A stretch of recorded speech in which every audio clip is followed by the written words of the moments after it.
Well, hello and welcome to Re-envisage. This is a new initiative that we're starting today. We're launching what we're calling Re-envisage Radio. And we're doing that because we're in some very strange and uncertain times. The reason that we are launching this initiative today is because we really want to reach out to people and help alleviate some of the real concerns and fears and different things that are happening in the working world at the moment because of this thing called the coronavirus. So our worlds have been turned upside down, and there's a whole lot of different issues now that are flying around the workplace. We want to help people just understand some of those. We want to perhaps solve some of your questions, and we'd love to involve or get engaged in some more dialogue with you about that. So today, our very first episode, we're going to be talking about the topic of fear. In fact, this first series we're labeling Fear Breakers. And we are going to be looking specifically at a topic that we are calling proximity alert.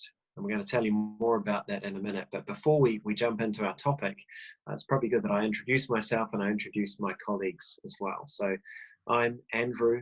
I'm working with Re-envisage, and I have a 20 plus year banking career, 20 years in the banking industry and in the insurance industry. And prior to that, I've been working as a musician and as a youth worker, and even spent some time in a monastery, which will be a discussion for another time.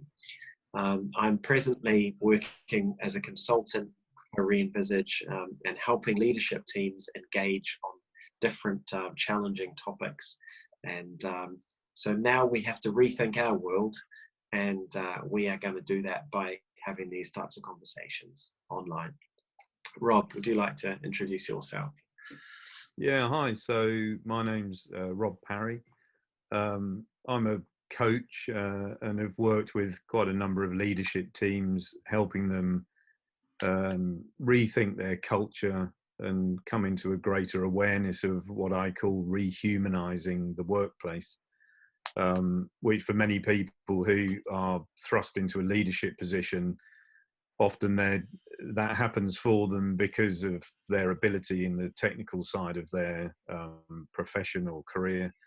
But typically what I've found is that people aren't necessarily equipped when it comes to management and leadership. So my role in that in a number of different organizations has been to help equip people to really engage around the topic of management and leadership specifically, but to do that in a way that particularly works, I think, with the generations of people that we're seeing coming into the workplace who are looking for a more, perhaps what one might call authentic approach to leadership, where we allow ourselves as leaders to be transparent about who we are, so that we can actually engage with people where they're at in a way that I think causes more trust and more loyalty to arise in the workforce. Interestingly, as with Andrew, I've also had a monastic experience in my life.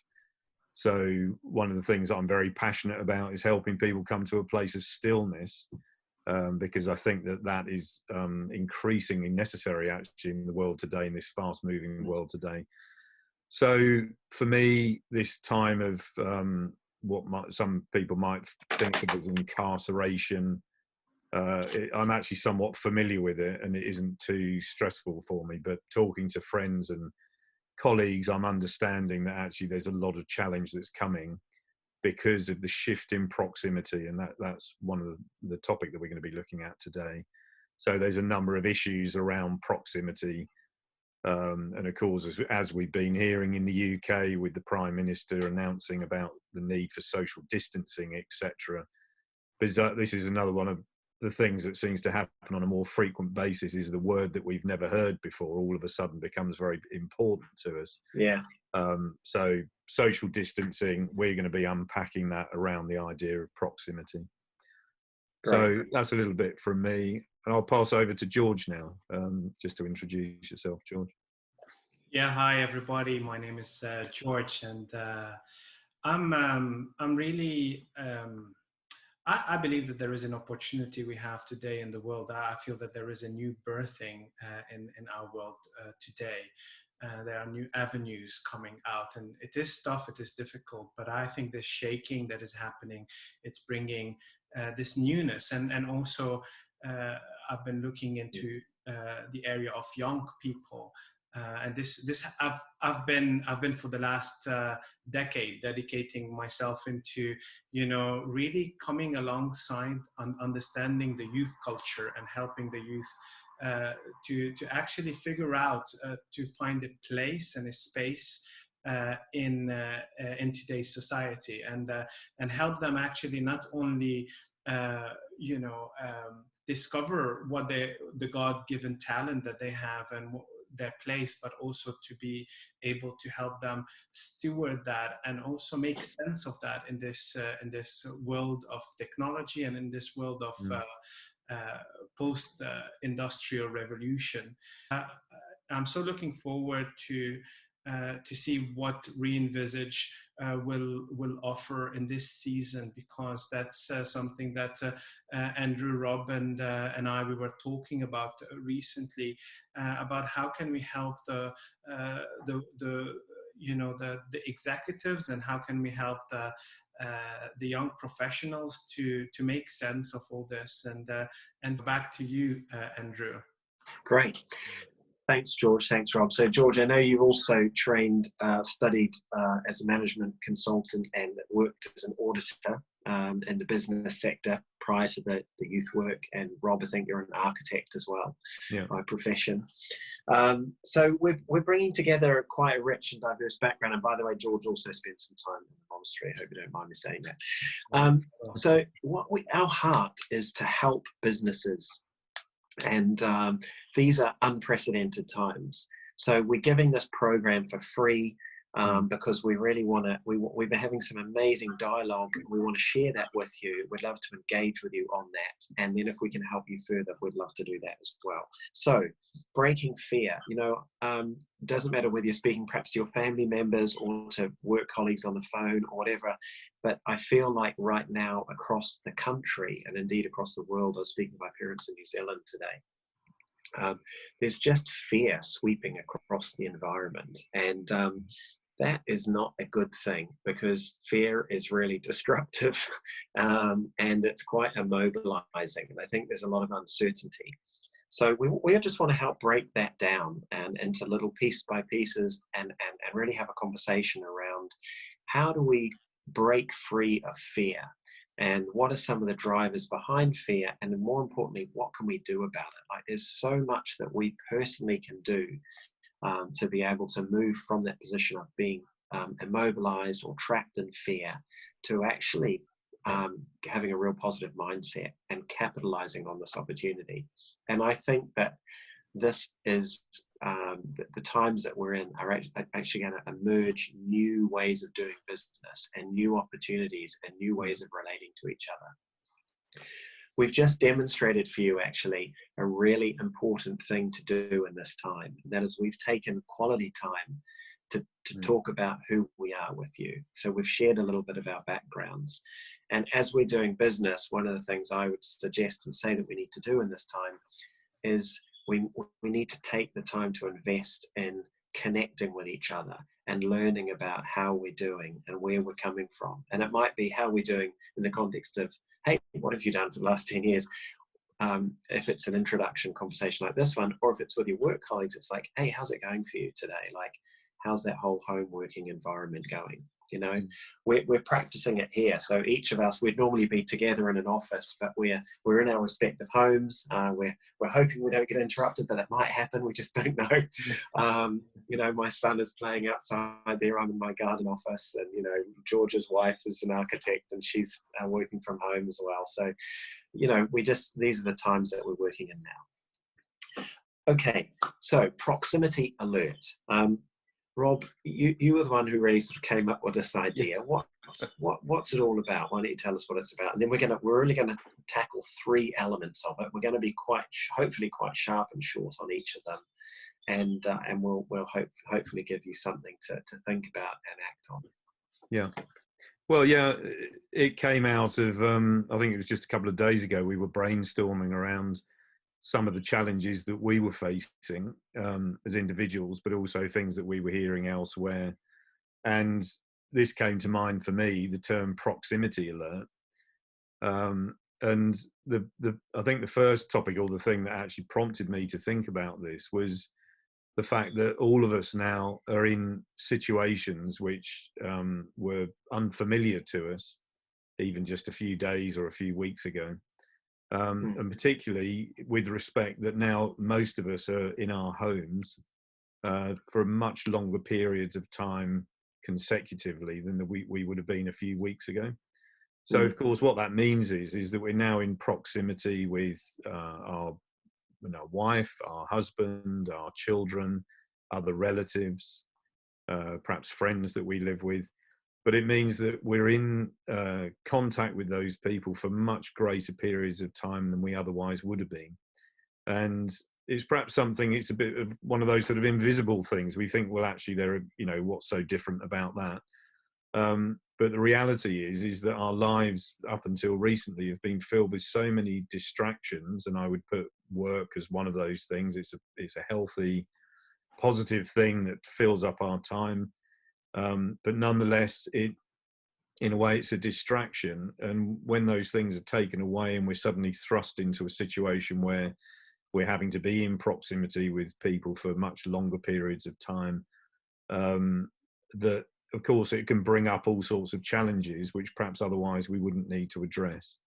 So, I'm sure I don't need to, those of you who are watching, you've perhaps got your own examples of things. I'm staying with my mother here at the moment, actually, who comes into that category of a vulnerable person. So we've actually been effectively self-isolating for about 3 weeks now, and it's not the ideal place to be in some ways with your parent when you're an adult, and of course it brings up a whole lot of issues. So thankfully we've managed to navigate most of those. I've noticed in myself, sort of a shortness or a frustration about things that otherwise I wouldn't normally have to address. So the interesting thing for me, I think, within this is that it's really easy to externalize these things and think, well, it's all to do with somebody else. And of course this happens in the work environment as well. It's all to do with how someone else is behaving, but actually at the end of the day, if we're honest and we take a moment to stop and think about it, it's actually all to do with how we're responding. So we just wanted to have a bit of a conversation around that, to perhaps see if we can, well, even in actually just acknowledging that we're all facing the same challenges, I think that's one thing, but then just to see if we can perhaps offer a few words of advice or a few tips about how to engage around this sort of topic.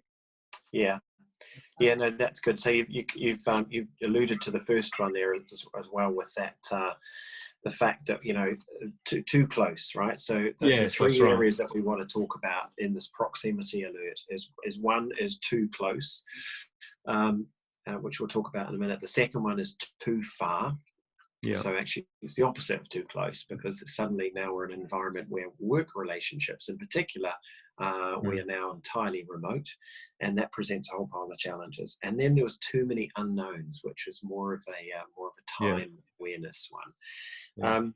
So too close. I mean, you just talked about the fact that it's a challenging environment for you. You're looking after your mum, and it's just you and her. You're self-isolating. It's an intense environment. I guess I was prepared for this a little bit, because I left large corporate life about 5 months ago, and very excitedly started working, from my home on this Re-envisage business. And I was really excited about the whole thing. Actually, I was sitting in the lounge, loving the environment. We have a desk in the lounge, and it was very nice. And my wife was wandering around, and I just thought it was all fantastic. But with utmost respect to my wife, she didn't enjoy it to the same degree that I did, because suddenly her space was being invaded. Her house was there was a stranger who was never around in the day. I would leave early in the morning, get home late at night, and suddenly I'm now there constantly. And that actually brought some real tension into our relationship, into the family. And we had to figure out how to create healthy space, how to respect, like where was the right place for me to work, and when was the right place to come and interact and be around, and just those sorts of things. So, and actually it took a little bit of time to figure that out. It wasn't all easy and natural, and I can imagine there's situations now where you've got two workers at home and children at home, and perhaps both parties are stressed and trying to deal with the new situation, and there's children's Google Classroom to manage, and these sorts of things. So these are actually, this can actually bring about a whole lot of stress. George, what's it like for you? You've got your wife sorry, I won't mention her name. How's that going? It's really interesting because before I talk about what's happening between how we're coexisting, my wife and I, now on a full-time capacity, I'm receiving phone calls from so many friends, and who are expressing frustration in this time. And the interesting thing is that and I'm noticing that the more we are now spending time, it's almost I can see this. The more we spend time together, the more problems can actually arise. So the first few days, everybody is putting his best. Everybody is trying to be loving and kind and allowing space for one another, and we are in a crisis, and let's do this. But then the more you get, and this is what I'm finding, the more you get settled, the more actually irritations and potentially problems might actually occur. So my wife and I, at the moment, we are having to find a pace and also find the rhythm inside of our house. It's almost like re-envisaging a culture or a subculture as well, and communication and all that. And one of the things that we're having to work is like, we don't live in a big massive house. We have a 2-bedroom house, and figuring out who's gonna use what space at what time, this is definitely can be a challenge.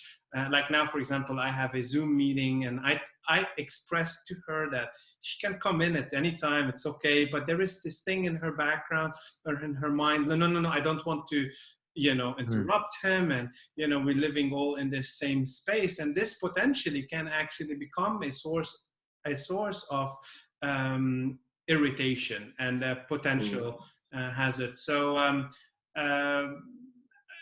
so these are some of the things that that I think that we need to be aware of. And I've been thinking along the lines of how can I take control in the situation now in my house? How can I be a leader in my house? Because it's easy sometimes for us to find we've been trained to be leaders in the working place in different environment, because it's predictable. It can be predictable with your boss and all that. But now, how can we take leadership and ownership in our own life, in the here and now, in the situation that we're living in? So, I don't know, Rob, if there's anything else you want to add on that one. I'm going to offer just a couple of little suggestions to help people deal with that too close proximity. But is there anything else you want to say? I think it was perhaps just a question for the two of you, and I could answer the question as well, but how have you navigated that? Because, and again, it's exactly like in the work environment. Something changes, somebody's behavior changes, a process changes, it throws up different behavior in people. So at what point do you choose to address that? And perhaps at what point do you choose to notice it? So, when do you notice it? When do you choose to, as George said, step up as a leader and choose to address that? Because, of course, the easy thing is to ignore it, hope it goes away. The reality is we're now in this for potentially 12 weeks or more. So these things aren't going to go away. So what it brings into question is how good or otherwise are our lines of communication with the people around us. Yeah. And, you know, if they're great and you already have a check-in with the person who you're there with, or the people you're there with on a very regular basis, and you're transparent and open with each other, well, then of course that's easy. But the reality is that most of us are somewhere else on that spectrum. So, you know, the lines of communication can be frustrated by all sorts of things, to the extent where perhaps they're a bit non-existent. So I guess that's my question is, two things is, when did you first notice it? And then kind of what did you do about it? Yeah. So let me try and draw us to, like, you know, just some of the learnings that I've gotten. You know, feel free to add to these, and I think we'll jump into too far. One of the great things about what we're doing here is we're just having an open discussion. We haven't actually got a time limit, though we don't want we don't want to go on too long. So forgive us, be gracious to us at the first episode, because I think we're probably already over our anticipated time. But there we are. So Rob, you talked about, like, when did I first notice, and then what did I do about it? Well, so for me, actually, I think I noticed much later than my wife and my family noticed. You know, I was kind of naively enjoying the new environment, the new everything, and I was just like, oh, this is so wonderful. And I actually wasn't very open to noticing, you know, frustrations and tensions and other people in the house. So I think the reason I mention that is, I think one of the things to do, and this is like a tip, so how, you know, what can we do about this too close proximity alert, is actually one of the things to do is actually just notice, take the time to notice, how are the other people that I'm living with coping? Have I noticed any difference in them? You know, is their behavior any different or not? You know, and what might be going on inside of them, or what might be going on for them? I mean, I'm going to talk about, like, looking at ourselves now next, but I mean, I think that's just a wonderful and important and powerful thing to do, is just ask, you know, how are these people doing? You know, actually look out for other people. And I have to say, you know, without wanting to point out the obvious, it is also about actually directly asking them, how are you doing? Then you're right, being gracious enough to stop and listen, without perhaps feeling the need to fix the problem, because quite really a lot of things get resolved simply by listening, and perhaps our tendency can be that we feel that we need to fix everything. But I do think just practicing a bit of active listening, which we can talk about on another show, would be something to engage around. But simply that you're just proactively giving time to the person without needing to come up with a solution. And often that is it's certainly the beginning of something, but often that can also be the resolution, because people just need to know that they've been heard and witnessed. And I think you're right about that active listening, and being prepared not to be defensive, because it turned out that, you know, I was the source of tension, because I was the change, you know. So just be ready for that, right? Like you might hear some stuff that you don't want to hear, and actually how you respond to that will make all the difference. I mean, this is just the same in the workplace, right? So so I think, so looking out for others, asking or noticing how they're doing, any behavior changes, and does it look like anyone else is under stress here? And I think just taking the time to be gracious and ask. And then this is the thing that we do on the Re-envisage materials and program, is we really try to get to the heart of the matter. So we're trying to always find out, you know, what's going on at a heart level. So if I've got this amazing business objective and I have all these processes established, you know, there is actually a relationship between those and my engagement, my mental engagement, and my heart engagement. So if we drill that right down to this thing of this too close proximity alert, it's a great opportunity to say, what's going on inside of me? You know, like if I'm suddenly feeling anxious or stressed or angry, like, what is that? You know, do I need to fix a relationship with my son? Do I need to spend some time, you know, am I frustrated about, you know, not having organized this piece of my home life? Is there, you know, like, what is it that's going on? What's really happening below the surface? because when we find those heart matters, those heart issues, and we can attend to those, even recognizing that we've got an opportunity for some growth, that's transformational, you know. Yeah. And then the final tip I was going to say on this one is just actually about choosing to be gracious. So regardless of, you know, how those conversations go, you know, what actually is playing out on a daily basis, if we can just choose to be gracious with ourselves and gracious with the people that we're living with, then actually I'm sure this is an opportunity for the nation of Britain and indeed the world to heal at a home level. You know, we've all been out way too much, and now we're forced to actually sit down and live with each other, you know. So I'm sure this is actually a great opportunity.